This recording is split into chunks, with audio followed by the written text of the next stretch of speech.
Did you know that if life was easy, it would not be worth living? Welcome to Atlantean Gatekeeper. I am your host, Stefan Paczewski.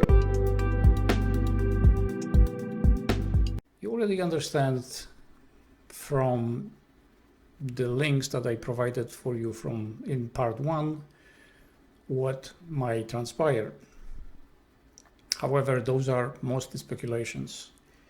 None of those scientists can be certain that all those events are going to happen.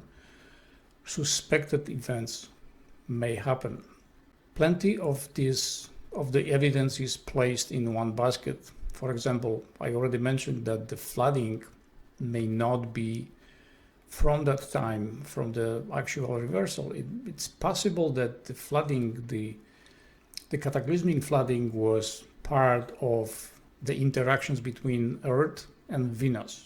We don't know that for certain. However, I am suspecting that that's what happened. We also understand from the scientific research that our sun is not a nuclear reactor, but it is part of the electric circuit network, which is connected to the galactic center. Every planet in our solar system is also part of electric circuit. Since I already have mentioned that our universe is electric, is governed by electric principles and forces, I will interject something here for you to see for yourself. Below in the description box you will find access to this video. I am displaying the thumbnail here for you on the screen. Also, I am going to give you access to that YouTube channel, the Thunderbolts Project, where you can learn much more. After introducing to you the YouTube channel, the Thunderbolts Project, I also will give you some sample from presentation done by Walt Thornhill about our electric universe. Go to playlists and browse here. You will find interesting information on many subjects. View playlist. You have presenters, especially Dr. Jerry Tennant. You can learn here how our body is working, what impact electricity has on our body. You will also find here somewhere the lecture by Eileen McCusick. There it is, Eileen McCusick, Biofield Science, Electric Universe. Here you have another list about this whole weather, the climate crisis. Words to see, educate yourself. Why do we have all those things that we have?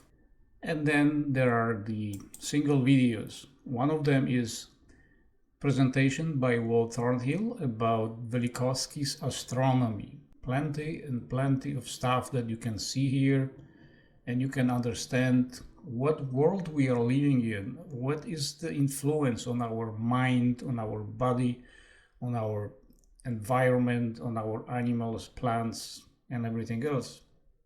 As the cosmic lightning fades and the electromagnetic pinch decays, some stars eject charged matter to achieve electrical stability. That's the origin of the so-called hot Jupiters, which remain a mystery to astrophysicists. Other bodies are captured later by charge exchange and eject further satellites or moons in the process. This simple model can explain the many moons of our gas giants and the weird zoo of thousands of exoplanetary systems that have been found. Based on this more comprehensive electrical model, our solar system appears to be a blended family of captured bodies. Each planet has its individual origin and history. This explains the remarkable differences between the surfaces of the solid planets and moons. The process of capture is mediated by charge exchange between the captured body and the Sun and other planets it encounters. Charge exchange with the Sun is shown by a cometary appearance of the captured interloper. Charge exchange with other planets, known to the ancients as thunderbolts of the gods, occurs when their plasma sheaths, also known as magnetospheres, touch one another. A very mild example of this effect was seen recently when Comet Siding Springs brushed by the planet Mars.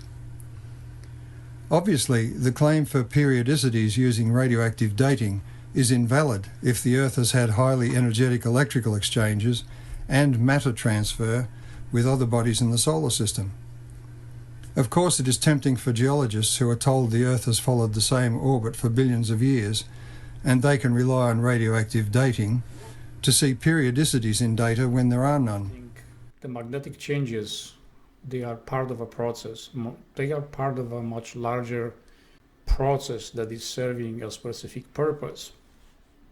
There is one aspect of that that we didn't address yet, and those are the tectonic plates.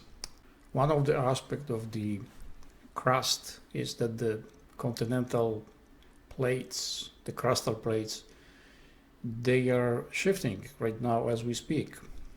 One of the elements that we are not aware yet, maybe some scientists are already, is that the part of the north and the south pole, it's rising above, it's elevating itself upwards.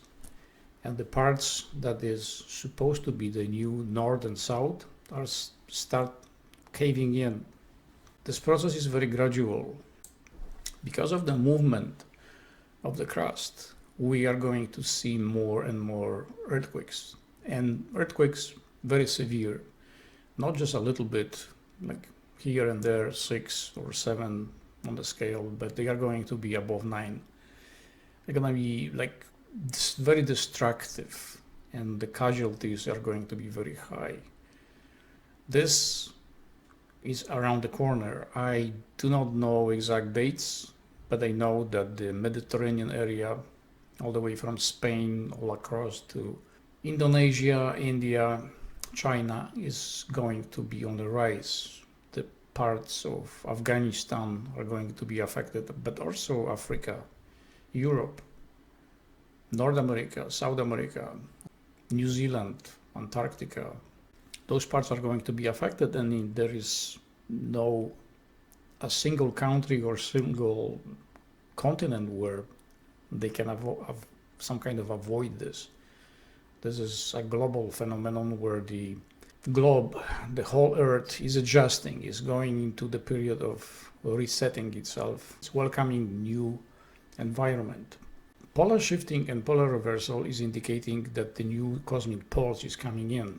With the new cosmic pulse, it's coming new environment, and the manifestation of incoming pulse is such that is to the outsider, to someone who is observing this as a cataclysmic event, as a catastrophic event, destructive event, but that's not really so.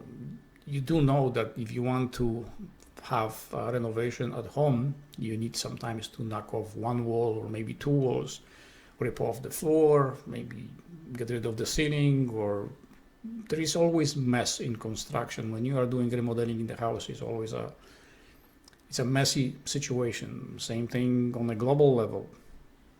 When there is new environment coming in, new species are being introduced, new conditions, new way of thinking, new way of life, new way of everything is going to change. The magnetic field is going to change. The rotation of the Earth is going to change.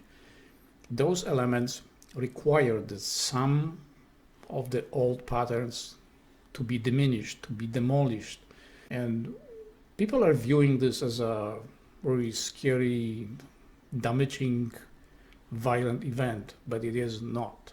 Crusts are going to start adjusting itself to the new conditions because, as I already mentioned, the north is going to start lifting up and south is going to start lifting up.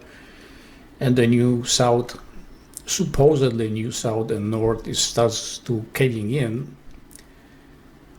We will see massive changes everywhere. The weather patterns are also going to change drastically. In one of my episodes, I saw a thermometer which was showing plus 42 Celsius at night. So you can imagine there's going to be scorching heat. In another of those visions, I seen minus 75. I don't know what part of world was that. Not a pretty picture, but those are the conditions that we will face. They are not going to be permanent. For example, the North and South Pole is going to lose the ice completely. There is not going to be any ice. The ice caps They are not that old. They show up probably after the close encounter between Earth and Venus. That's my speculation. When I ask questions about that, there is never a straight answer, because usually when you ask questions, they answer with questions. They usually is the same, in the same form. What do you think? What is your gut telling you? It's like, can you just give me the answer, for God's sake, not to just give me just go around and go figure out on your own? Apparently, this is part of the process. They are the entities, the beings, they are not willing to get involved in all this. This is our game, our play, and we need to play by our own rules. They are respecting us, and they don't want to be giving us advantage over this whole game. If I had to summarize that for you in a few minutes, what is about to happen is that, yes, the magnetic poles are shifting. As a result, we are going to have magnetic reversal. How is the Earth going to behave? Apparently, we are going to have new north and new south, but it's not going to be flipped 180. It's going to be only 90 degrees. So whatever the new north and new south is going to be wherever the equator is right now. So one of them is going to be somewhere in the Indian Ocean, and the other is going to be on the opposite side, close to Brazil and Peru, somewhere down there. What will come with that? Most likely there is going to be some turbulence. Is the ocean going to go over the land? In some parts, probably yes, but it will start moving before the main event, the main reversal is. For some reason, I don't see any ocean going over the land, but I see prior to the reversal a plenty of tsunamis where the ocean is going deep into the land, and then the weight of that ocean is going to push on the crust, and the crust is going to crack, and in some other spots the land is going to go up. So that's how I see it. Cosmic rays are going to go all the way to the ground. It's going to affect our vegetation. We will have issue growing crops, not only due to the weather patterns, but also to the cosmic radiation is going to be elevated, and plants are going simply to die. And we need to figure out a way how to grow crops in those unusual circumstances. There are ways that we can offset that. We can manage our food supply, but we need to work together. Without that, is highly unlikely that we will survive. We will see more and more flashes, more unusual plasma displays. Some are going to be very colorful. Some of them are going to be very powerful, shutting down completely our grid.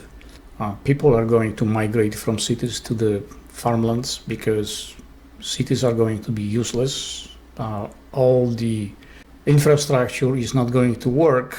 You will not have running water, you won't have electricity, you won't have sanitation of any kind, and the diseases in the cities are going to be spreading really fast. The pandemics are going to be really, really severe. When you have lying corpses around on every corner of the street, and those bodies are decaying because there is not enough people to clean this up, people will simply take and run out for the hills. They will move into the farmlands. In the farmlands, people will have better chance of surviving. They can forage for food, they can grow food, they can manage to build some temporary shelters. The chances of surviving in the farmlands is much better than in the cities. The migration is not going to start yet. It is going to start after year 2026. That's the magic number, 2026. The war, the weather, the earthquakes, volcanoes, and mass exodus to the farmlands. I don't want to sound like a prophet of doomsday, but there are those are facts. This is something that not only me, but the scientists which analyzed the artifacts, the fossils, the geophysicists, the archaeologists, all other scientists, by analyzing all the data that they have at the hand, that this is most likely scenario how this is going to happen. We have plenty of evidence in the permafrost in Siberia, in permafrost in Alaska. These frozen in time vegetations and animals, they are telling stories. They can basically recreate by observation, by observing what happened to them, what may transpire to us at this time. Although in analyzing those artifacts from Alaska and Siberia, it's hard to actually say that this happened during the reversal, but because we were tormented more than once. It was 9,000 years ago, 6,000 years ago, and 3,000 years ago. There were many events that contributed to mass collapse of civilizations at different times. This is the end